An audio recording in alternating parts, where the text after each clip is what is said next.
Fumes are running so high, I don't wanna be alive. There's never a right time disguising the outside. What's going on inside, losing track of my own mind.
Fuck, you talk too much. Can you just like shut up?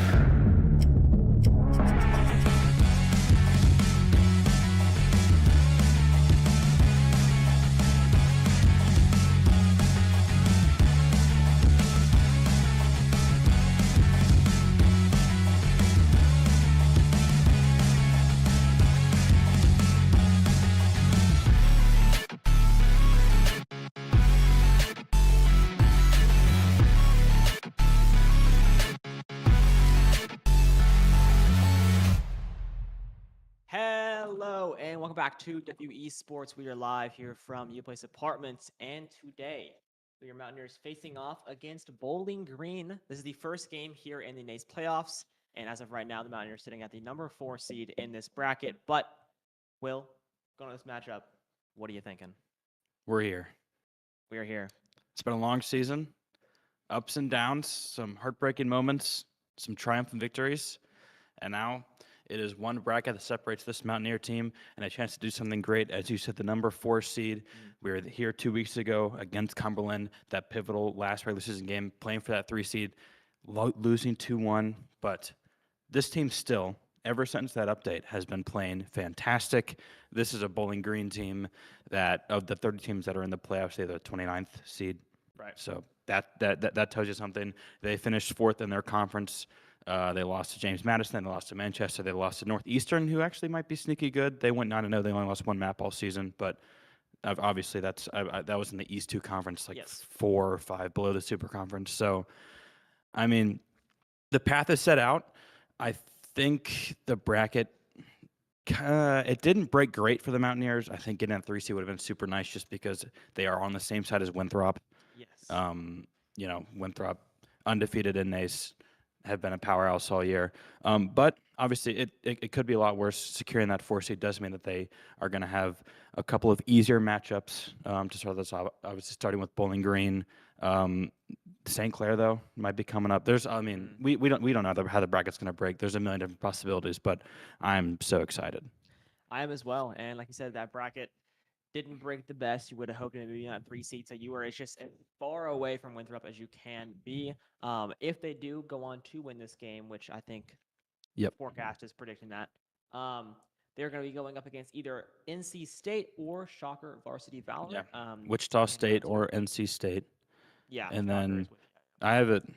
And then, we're these predictions are based off seedings. I'm assuming these teams are going to win. Then it would be St. Clair, Yes. and in round 3. Then it would be that game against Winthrop.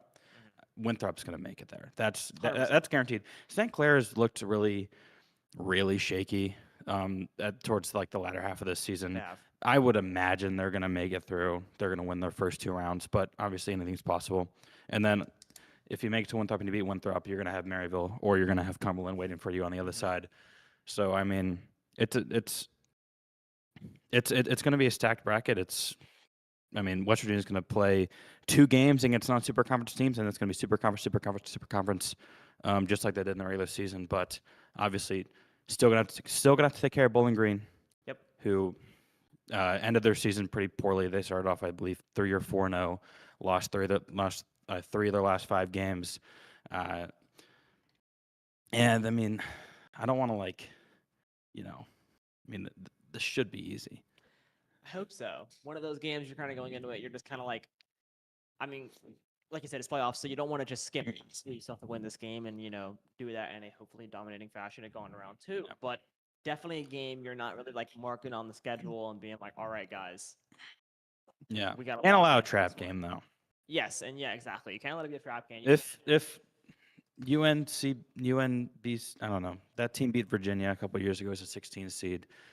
Then like a couple years later, Purdue lost as the number 1 seed, and talking about college basketball, but like this stuff happens. It happens. You can't afford to overlook it. Although I mean, West Virginia they've looked so good since that patch. I think they've only dropped 2 maps, both of them. Against Cumberland, where they were up 1-0 and then lost those next 2 games. I think 13-9 in both of them. It was something like that. It was a close match. Cumberland's obviously a very good team, and Cumberland's looking to make a run of their own. Doing some looking around other teams in Super Conference. Cumberland, as we mentioned, the number 3 seed playing Kent State. St. Clair, the number 5 seed, still is able to get the number 5 seed. They're playing against Delaware. Again, St. Clair should win that. But they just looked at who knows what's going on with St. Clair. A bunch of stuff's going on with St. Clair. Yeah. Ball State was last in Super Conference, so they were not guaranteed to have one of the top 6 seeds. So they're actually the 8 seed, and they play Mary Washington, and then UTD play Siena Heights as the 6 seed. I mean, they should all win. Yeah, I don't think we're going to see too many upsets this early in the round. Obviously, you have your college basketball where you can actually kind of, I guess, predict that sometimes. But here in, Valorant esports, you're not really going to – Valorant or esports, you're not really going to see too many upsets. Usually the team who you think is going to win will be the team to end up taking it all the way, especially when it's like a 1 seed versus like a 30 seed, a 4 seed versus a 29 seed. Like, you're not really going to see too much give in those matches. It's going to be exactly how you think they're going to turn out. And hopefully that remains true for today. Knock on wood there. But regardless, Mountaineers have been playing also spectacular outside of NACE play. Obviously, they've been going through that Red Bull tournament, yet to lose a game in that. Just those qualifiers have been going very, very well. So Division 1 as well, also going very, very well. I believe Duck is leading a lot of stats as of right now. Homie has. I saw he was 2nd in average combat score. He might be first. Is he first now? I mean, he's been. Yes, he is. Yes, Guck is first in average combat score. It's Guck, and then 2 Winthrop players, a Maryville player, and another 3 Winthrop players in the top of average combat. That's absolutely ridiculous. Although Winthrop went 4-3 in Division 1. They did. West Virginia beat Winthrop. Yes. So 2-0. Yeah, it's possible. Like this bracket, it's gonna be it's not gonna be easy, but although to be fair, that is not their main roster. I think their main roster was playing in some another bigger tournament. So they did beat Winthrop, but they didn't. It was a little bit Mickey Mouse. But still, fair enough. I mean, West Virginia did beat Winthrop in Valorant. That's still a true statement. But yeah, no, Guck's playing out of his mind. look for that to continue. That was our point going in. One of my key victories or key points for victory going into last matchup was just riding that hot hand of Guck. Guck did play very well, but it wasn't enough in the very end against Cumberland. But I think this is a game where he's really going to be able to kind of like show out a little bit. I think we're going to see Bind again. They've been loving going to Bind ever since they found this new comp with Excite on the Arena. I think they stick with that. I think we're going to see. I think we're going to see the op a little bit more than we usually see. We saw it a lot in that last matchup. We didn't see that much in the beginning of the season. Dinks is a little bit more comfortable on that. I think we're going to see that in increasing kind of potency, and it's going to be a little bit more prevalent. And it has been really strong when it's come out for this team. Obviously, it's a big money investment, but it's been working out for them. So I think there's a lot of positives going forward into this matchup for the Mountaineers. To obviously, they've had a 2-week break from NACE.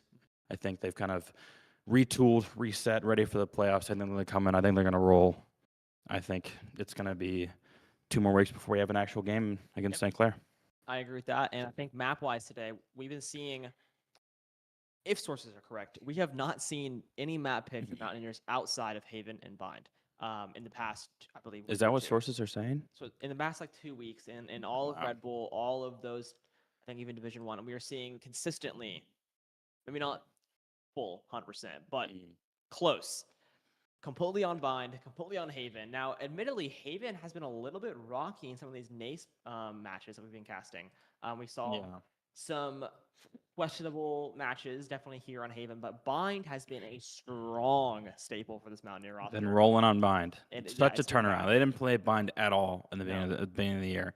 They played it, I think, 4 times in the entire month of September, and now they play it every single match they can.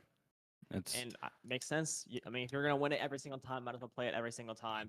And also, those wins are coming in completely dominating fashion. Yeah. They have been, you can tell, they have been scrimming. They have been practicing on Bind.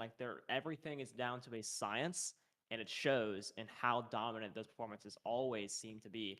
I will admit, the roster on Bind is a little weird. If you look at that compared to other maps, it's definitely a little bit odd, but it works, and that's what matters. So, coming into this, I think we're going to see a similar thing. I think we're going to see a Bind. I think we're going to see a Haven. Yeah, I really like that flexibility. Yeah. It's kind of it not only makes it more fun to watch in a cast because you're seeing some different stuff, but also just makes you harder to prep for. Some of these teams are going to roll out on their same 7 or 8 agents every single map, no matter what, with everyone playing the same roles. And you VOD a couple of their maps and you kind of VODed all of them because they play very similarly. And when you have Excite going from the Fade to the Sova to the Reyna, and then Dinks has been a lot more versatile in his duelist agents recently. It used to be all Neon all the time. Now we're seeing the Jet a little bit, and then we are seeing that raise on maps like Bind. So I think adding a lot of confusion towards the prep for those other teams is really helpful. And then you're playing against a team now where you're obviously much more mechanically gifted, and you are on paper the much better team. So making it even harder for them, in their pre-match meetings of all right, what are we gonna do if we see this and we see this? They have to go through so much more stuff now because of how diversified this team's been. So I mean, I'm telling you, man, these past couple weeks, this team's looked really well. It's really good. Sorry, I think it's gonna be a roll. I think it's 13-2, 13-3, these 2 maps. I don't think we see, I mean, in Valorant. Do they lose more than 8 rounds? No. Wait, in a match or in the series? No, series. Okay, that's actually, if there was a money line here the line's at 8.5 rounds. 8.5 rounds. I'm going under on that. I'm going under on the 8.5. Okay. The 29 seed versus the 4. And mind you, these seeds, the difference between East 2 and it's the drastic. Super Conference is huge. Yeah. You're having, no offense to any teams in East 1 or East 2, you're having club teams who don't really have a lot of funding. They don't have, the things that teams in the Super Conference would have. So it's not even really a fair comparison to make in a lot of times. And it's really no fault of these smaller teams. They just don't have the pull that the bigger, obviously universities and just teams in general do end up having. So these differences are severe between the 4 seed and the 29 seed, which is why I don't think they're gonna get anything over 8 rounds. If 8.5 is the line, I'm taking under on that. Yeah. East 2 was an interesting division. Northeastern might actually be pretty good. Yeah. I mean, whenever you go through an entire season and lose one map, like you're probably. Yeah, I would even if imagine you're they're in, gonna like, a move up. lower- I would imagine they're gonna move up in the off season to maybe like Union 10 or something, maybe even Yeah. the Rust Belt. But obviously, Super Conference, the cream of the crop. Mhm. Those are probably the 7 best teams Yeah. in in in reality. in Like, NACE. I think even like a Ball State is not dropping a single map if you go down to like East 1, East 2. Yeah. You know what Well, I mean? Like Ball those lower State. teams. Ball State is the one Super Conference team that is seated below a non-Super Conference team because Stony Brook went 7-0 That in makes Union sense. 10. They got the 7 seed. Ball State got the 8 seed. I I don't know if we ever explained it on stream. I went through and looked at all like the criteria for seeding and stuff. It's a little bit confusing. Everyone in Super Conference is guaranteed in, Yep. just because obviously the first 6 seeds are guaranteed to be 1 through 6, and then anything after that, it's kind of like up to decision. And so I guess the seeding committee did decide that Ball State was a little bit worse than Stony Brook this season. I think you can make that argument. I mean, you could also make a similar argument if you go down to let's see here. I think there's scroll through the Rust Belt there. I do believe there's an Rust Belt. undefeated or near undefeated team. Yeah, Yes. Lawrence Technology. Lawrence Tech is also a very, very good team in the Rust Belt. Well, Lawrence Tech, They just they lost just lost in playoffs. Kennesaw So State. never mind, they're out. They're out. Okay, cool. Kennesaw State. Wow. Oh, the they actually upset. Our first upset. The upset. The 22 seed knocking off the 11 seed. Look at that. And that was the world's fastest. Or I guess it started at 7. So, wow. Shout out Kennesaw State. Getting the Goodness. win. All right. Getting the Yeah, win. big win there. For them. 13-8, 13-5. All right, never mind. Lawrence Tech was bad. I guess, shout out to the seeding committee because Lawrence Tech is in a conference above Stony Brook, had the same record, and they still didn't get as high of a seed. So I guess, the seeding Back at committee their actually does know what they're doing. Yeah, Look at that. They know ball. So Stony Brook might be sneaky good. Who knows? They play Converse University, the 26th seed. They'll win that easily, but then they have they might play Northeastern, who I do think is a sneaky good team, and then they're gonna have Maryville. And I think Maryville will probably do whatever they want. I do agree with that. If we actually do look at the different games here for good old Bowling Green State, you had mentioned they actually started the season off very well. They started off 3-0 in the season, which swiftly then fell apart as they lost A little bit of a slide, 2 games in a row against JMU and Manchester. and they won one of their games. One of their last 2 games was They via won forfeit. One was a forfeit, and they lost the last one, and then now they had a bye week. Yep. And then now, obviously, facing the Mountaineers here in playoffs. But we should be heading into the game here very Let's soon. go. Let's go. Dude, Playoff time. Playoff time. Playoff Playoff time. collegiate Valorant. Not many things. Main roster already won their first Yeah. playoff game. Lotus had a bye, and then their first round of the playoffs. COD's playing right now. I mean, It's looking good. Everything is looking good as of right now. I mean, Lotus, I think, has a great everyone really has a Lotus great got shot. Lotus got the number 3 seed overall, and Yeah, Lotus is nasty. in Varsity Plus. So So Lotus is gonna have a Lotus is gonna make a deep run. Main They're gonna roster is make a gonna make a very deep deep run. run. COD might. God might. Valorant. I would say if there's one team, if there was one team who's gonna make a very, very deep run. Main roster. Main roster. Yeah, well, it's been weird the past couple weeks with them. They kind of skidded a little bit. Lost a couple of those games against Baylor, and then I think they lost both of those doubleheader games towards the end of the season. But I think they're going to come back. We're seeing Sunset. We are seeing Sunset. That's not a map we have seen. Are we seeing Sunset? Seeing Sunset. So we are going to see Dinks back on Neon, which has become less common recently. Obviously, very proficient on his favorite agent in the game. And then other than that, Got the chamber coming out as well. I love that. I always love a good chamber play, no matter like whatever's going on. If I see a chamber on my screen, I have a smile on my face. We also see the Sage as well coming out along with the Sky, and obviously we're gonna see Guk on that Omen classic peanut butter jelly right there. And then we are going to see the Sage. Sage is one of those characters that we thought we might see more from this team after that big balance change Yeah. because, And we have. yes, we definitely have, just because she wasn't like nerfed into the ground like a lot of the other ones were. Right. It was more like a soft little bit of a rebranding than the Rebrand. her wall got changed a little bit, but that was about it. West Virginia starting this off. We're in playoffs. Let's go. We are in playoffs. It is time. We are here. We're going to see already Bowling Green kind of grouping up over here on this A side. Playing it slow, though. Not really making too much presence over here on this A side. And now the wall will come up here from Inox. He's been spotted.